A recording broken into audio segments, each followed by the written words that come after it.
Thank you for joining us today for our first press conference since Robert F. Kennedy Jr. was confirmed as the 26th Secretary of the U.S. Department of Health and Human Services.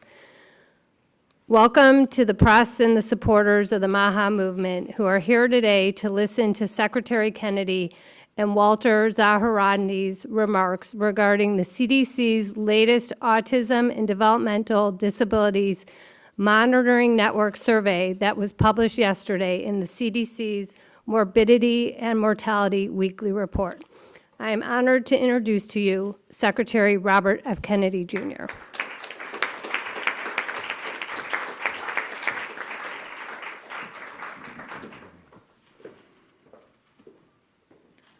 I'm going to go over some of the key numbers from the ADDM report. Overall, the autism is increasing in prevalence at an alarming rate. The study tests 8-year-olds who were born in 2014. And by the way, these studies are 2 years later than they should be.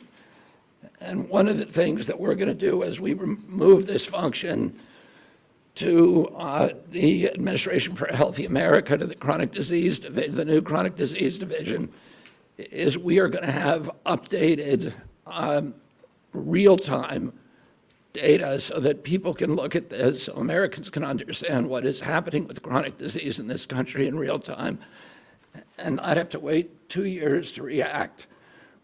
We don't wait 2 years to react to a measles epidemic, and we should not, or any kind of infectious disease. We shouldn't have to do that for diabetes or autism.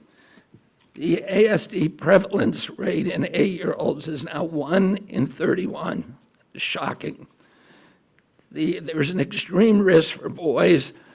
Overall, the risk for boys of getting an autism diagnosis in this country is now 1 in 20. And as high in California, which has the best data collection. So it probably also reflects the national trend, 1 in 12.5 boys. This is part of an unrelenting upward trend. The prevalence years ago was 1 in the first ADDM report in 1990, which was 1992 births, autism has increased by a factor of 4.8. That's 480%, I believe. The first ADDM survey was 22 years ago, when prevalence was 1 in 150 children. In all the core states, the trend is consistently upward, and most cases now are severe. So about 25% of the kids who are diagnosed with autism are nonverbal, non-toilet trained, and have other stereotypical features, head banging, tactile and light sensitivities, stimming, toe walking, etc. One of the things that I think that we need to move away from today is this ideology that the autism diagnosis, that the autism prevalence increases, the relentless increases, are simply artifacts of better diagnoses, better recognition, or changing diagnostic criteria. If you look at Table 3 of the ADDM report, it's clear that the rates are real, that they are increasing in the last 10 years, which is beginning with the first one, year by year, there is a steady, relentless increase. I want to, because this epidemic denial has become a feature in the mainstream media, and it's based on an industry canard, and obviously there are people who don't want us to look at environmental exposures. And so I want to just read you some of little excerpts from some of the older studies. The baseline for autism in this country was established with the largest epidemiological study in history, a study of all 900,000 children in the state of Wisconsin, children under the age of 12. They found 0.7 children had autism in every 10,000. That's less than 1 in 10,000. Today we're at 1 in 31.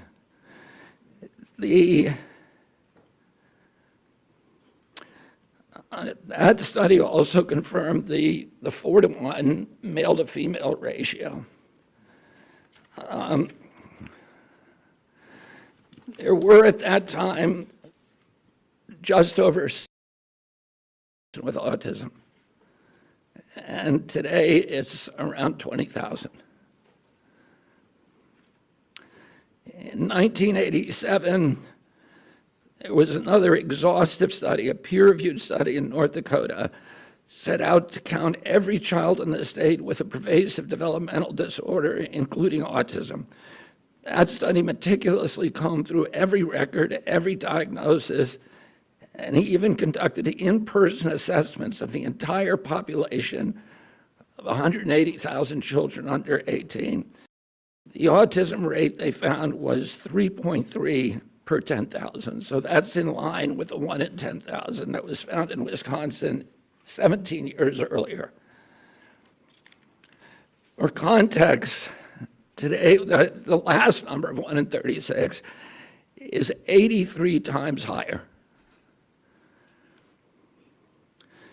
In 1987, out of every 1 million kids, 330 were diagnosed with autism. Today, there are 27,777 for every million. If you accept the epidemic deniers' narrative, you have to believe that researchers in North Dakota missed 98.8% of the children with autism, that thousands of profoundly disabled children were somehow invisible to doctors, teachers, parents, and even their own study. The same researchers who followed the original cohort for 12 years To double check their number, they went back in 2000 and found that they had missed exactly one child. So doctors and therapists in the past were not stupid. They weren't missing all these cases. The epidemic is real.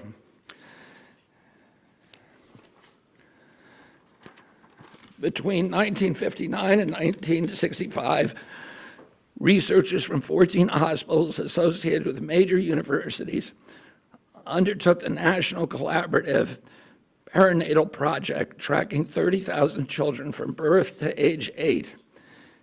This was no half-baked survey-based analysis. The study conducted 9 separate screenings covering neurology, psychology, speech, language, hearing, and visual function. Every developmental quirk, anomaly, and disorder was logged with painstaking detail. Autism, a condition characterized by profound impairments in social communication and behavior, would have stood out like a neon sign. There were 14 cases. That's 4.7 per 10,000.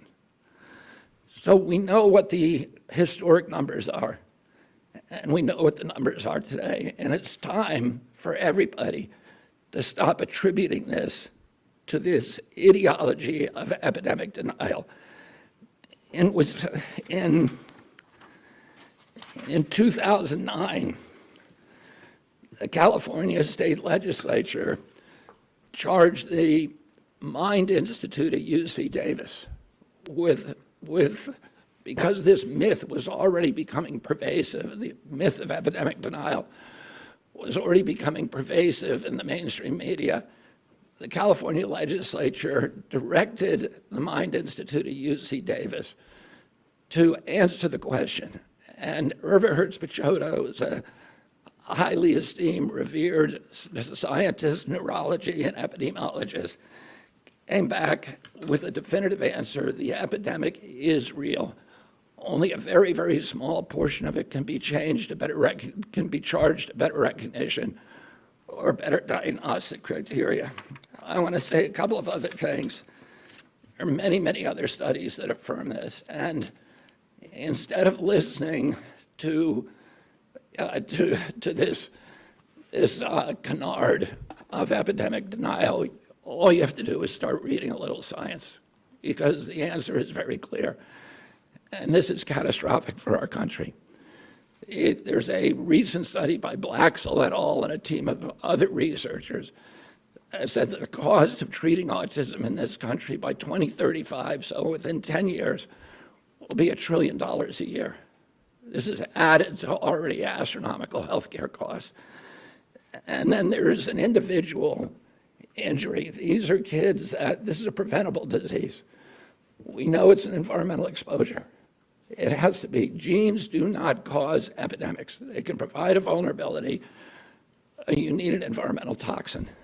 And Irva Hertz-Pichota pointed out that because of this mythology, that the amount of money and resources put into studying genetic causes, which is a dead end, has been historically 10 to 20 times the amount spent by NIH and other agencies to study environmental factors, to study exposures, to study external factors, and that's where we're going to find the answer. This is an individual tragedy as well.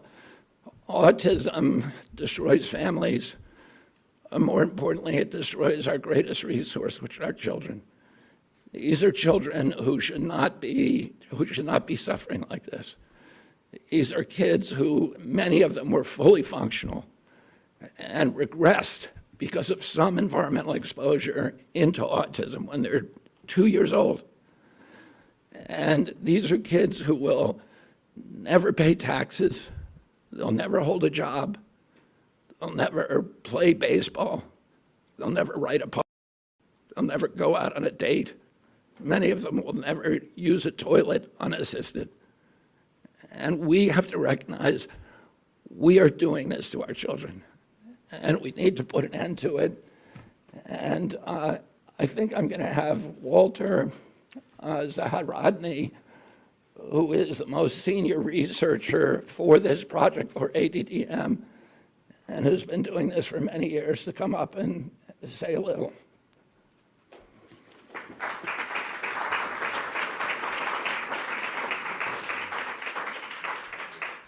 Good morning. Thank you for being here. I'm here as a long-term autism researcher and a clinical psychologist.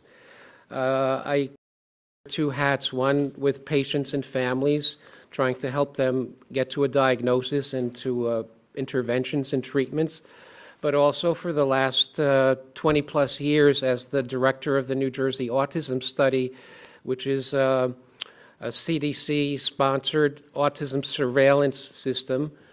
We've monitored autism in New Jersey in concert with the Centers for Disease Control and Prevention since 2000.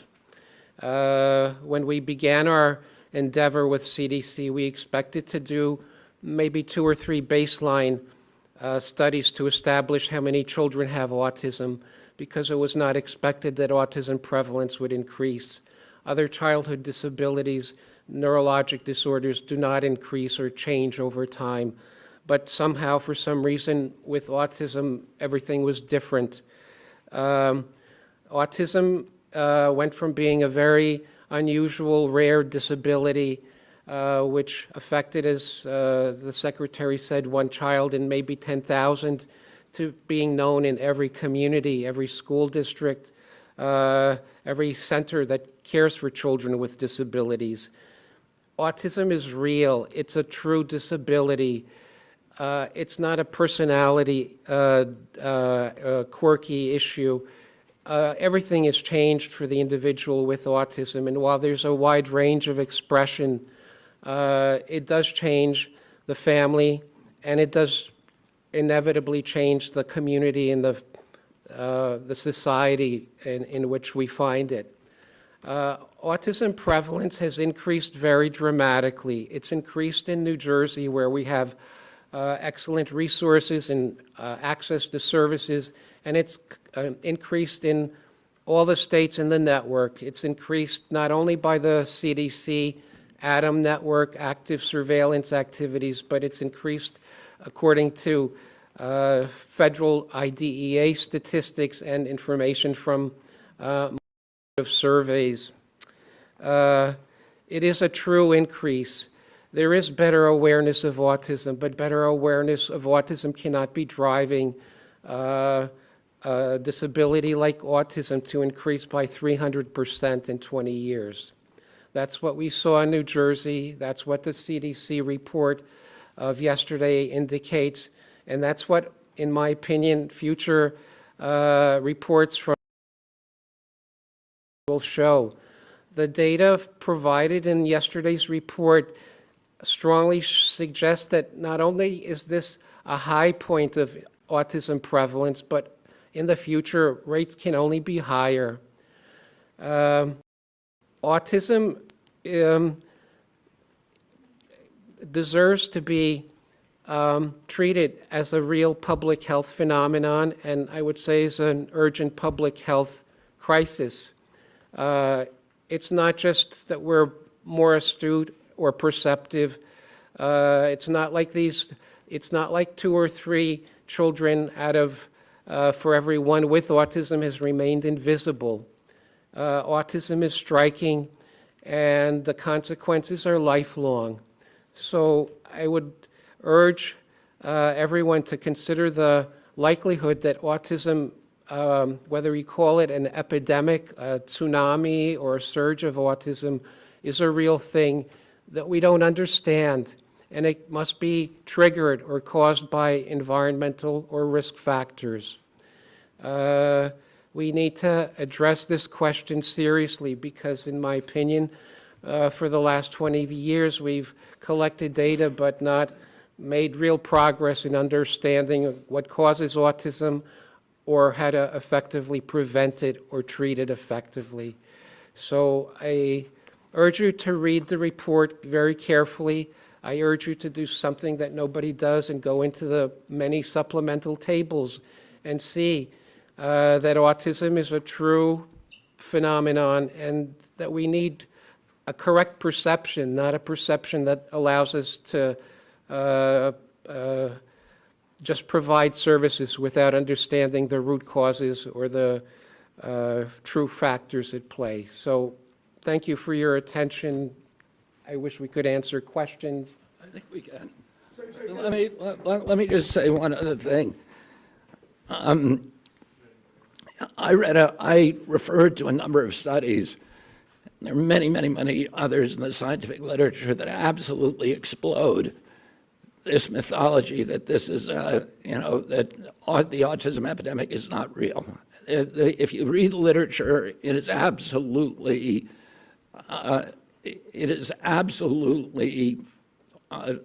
indefensible to continue to promote this. But it doesn't take you to read the literature. It just takes a little common sense. If the epidemic is an artifact, a better diagnostic criteria or better recognition, then why are we not seeing it in older people? Why is this only happening in young people?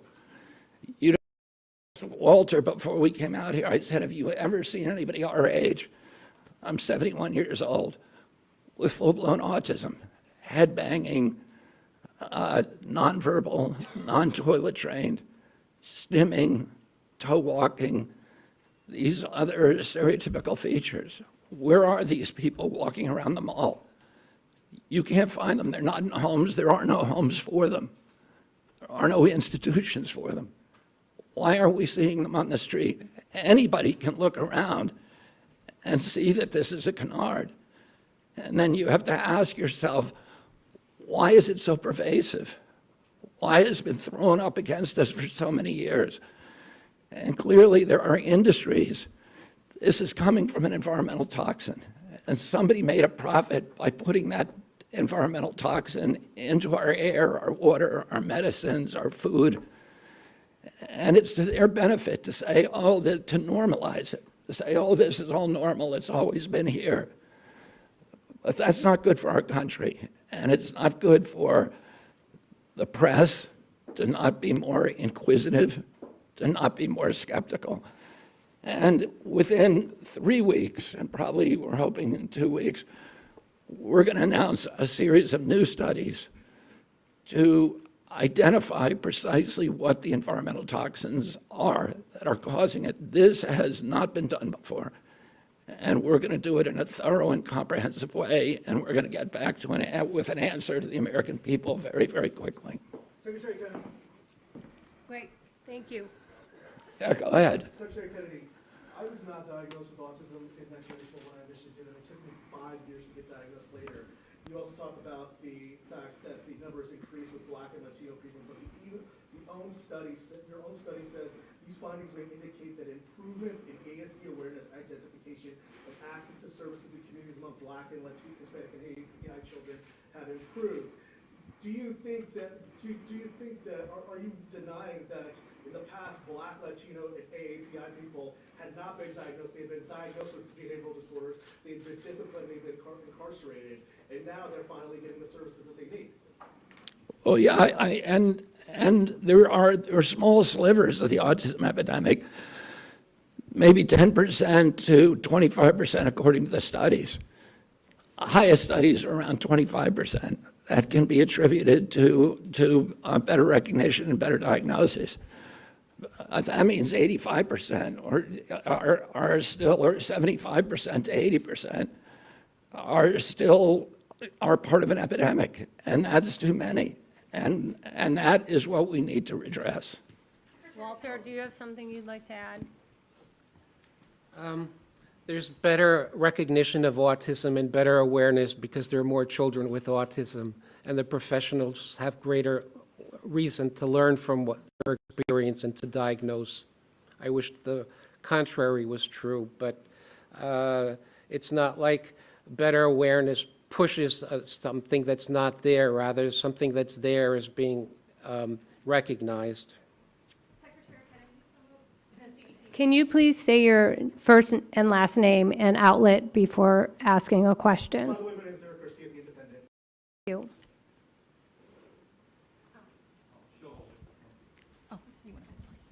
Secretary Kennedy, Amanda Seitz with the Associated Press. Some of the CDC's own research has concluded that there's a genetic link at play with autism. Are you saying today that you don't trust that research or that it was wrong?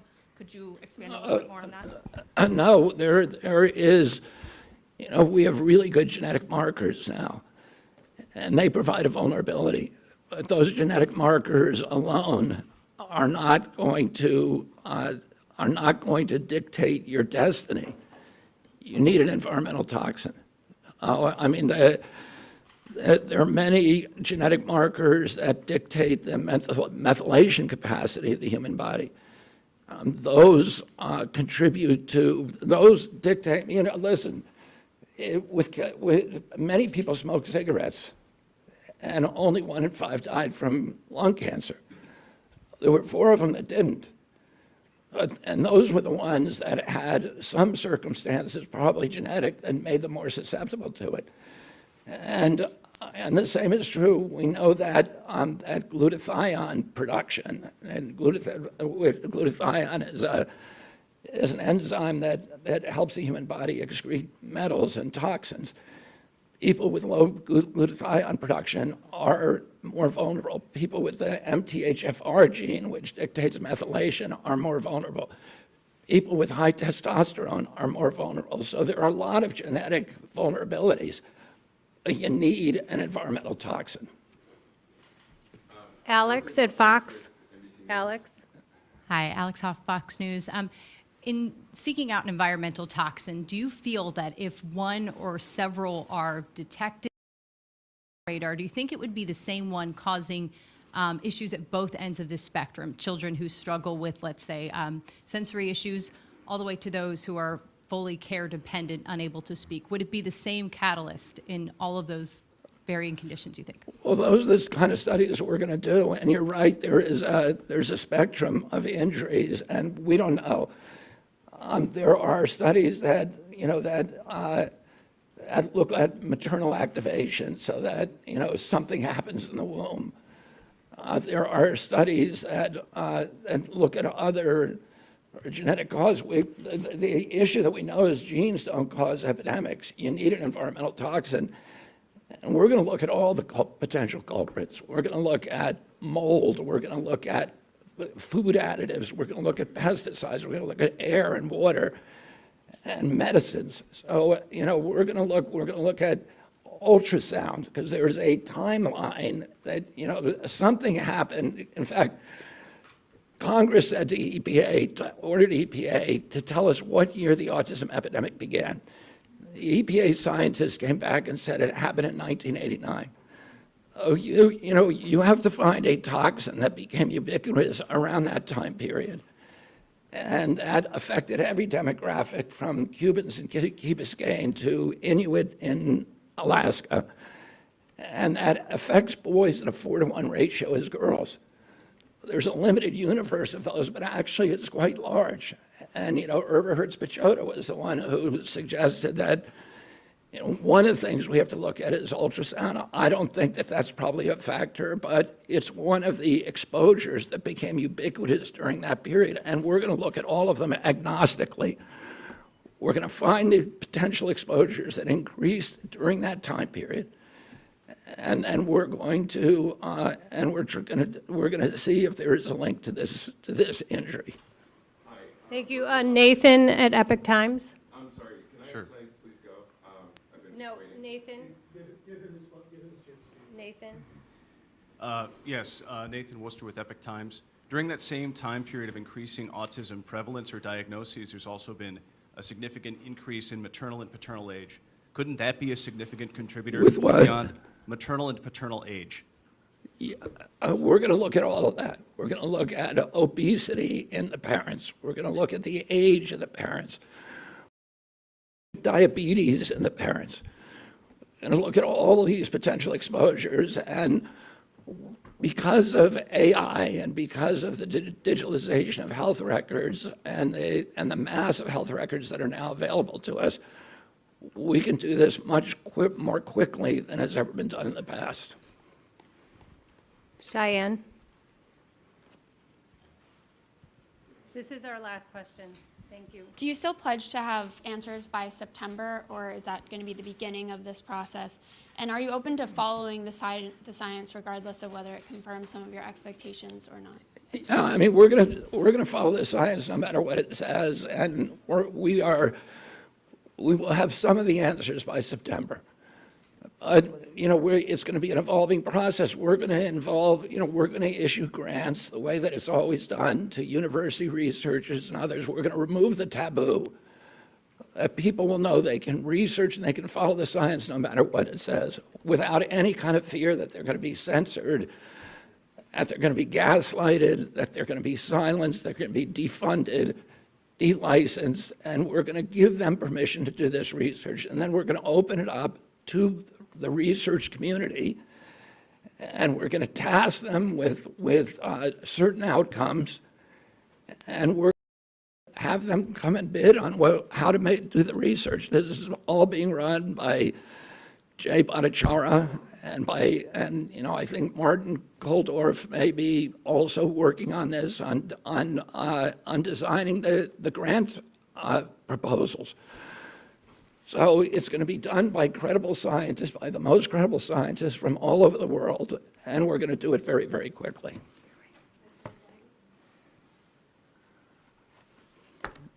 Yeah, one more question.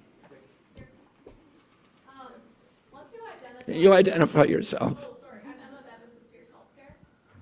Once you identify which environmental toxins are causing autism, what do you expect the impact to be on the industries that are causing those? As you cited industry as something that would cause it. I think we're going to figure out a way to make pressure on them to remove it.